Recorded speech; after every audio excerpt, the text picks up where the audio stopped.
तो देखो इसका क्या संकेत है कि हर व्यक्ति का शरीर मथुरा है और हृदय है गोकुल यानी वृंदावन। जैसे गोकुल वृंदावन में राक्षस आ रहे हैं, वैसे हर व्यक्ति के हृदय रूपी वृंदावन में भी राक्षस रहते हैं। हमारे हृदय में जो जड़ता का महत्व है, हमारे हृदय में जो जड़ता है, जो अविद्या है, नाशवान वस्तुओं और संबंधों के प्रति जो राग प्रीता अशक्ति है, ये सभी राक्षस हैं। काम, क्रोध, लोभ और मोह ये सभी राक्षस हैं। जो तत्व और पदार्थ, वस्तु और संबंध ईश्वर से दूर करके संसार की ओर ले जाएं, वे सब राक्षस। क्योंकि दो ही संपदा है संसार में, दो भूत सर्गो लोके अस्मिन् देव असुर एव च। इस संसार में दो ही संपदा है, एक देविक संपदा है, एक आसुरी संपदा है। देविक संपदा हमें संसार से हटाकर ईश्वर की तरफ ले जाती है और असली संपदा हमें ईश्वर से हटाकर संसार की तरफ ले जाती है। तो जो भी तत्व, जो भी व्यक्ति, जो भी संबंध, जो भी वस्तु जो हमें ईश्वर से हटा करके संसार की तरफ ले जाने वाली होती है, वो सब राक्षस हैं।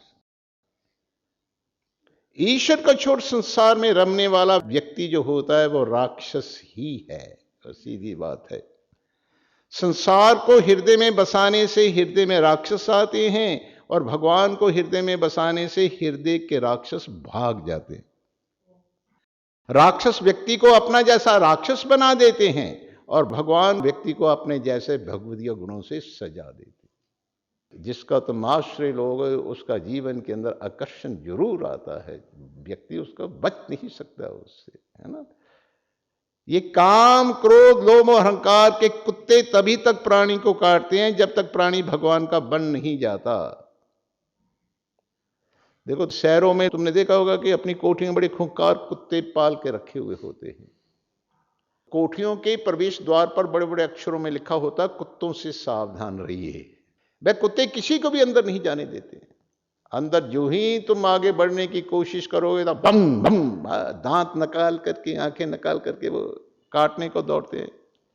लेकिन जब कोठी का मालिक, तो जब वो बाहर आता है, कुत्तों के भौंकने के ऊपर बाहर आकर के देखता है, तो फिर आने वाले व्यक्ति को जब वो देखता है ये जाना पहचाना है, तो आगे बढ़ करके उस व्यक्ति को अपने लगा लेता है गले से।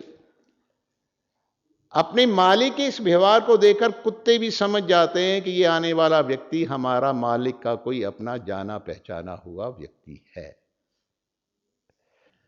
तो जो कुत्ते पहले दांत दिखा दिखा कर काटने दौड़ रहे थे, वो कुत्ते उनके मालिक के संबंध के कारण आने वाले व्यक्ति के आगे पीछे फिर दुम हिला हिला करके घूमना, फिर दोनों पंजों से उसको पकड़ते हैं, फिर उसको सूंघते हैं आगे से पीछे से, फिर उसके ऊपर गोदी में चढ़ने की वो तुमने देखा होगा वो प्रयत्न करते हैं, उन्हें सूंघना और चाटना शुरू कर देते हैं।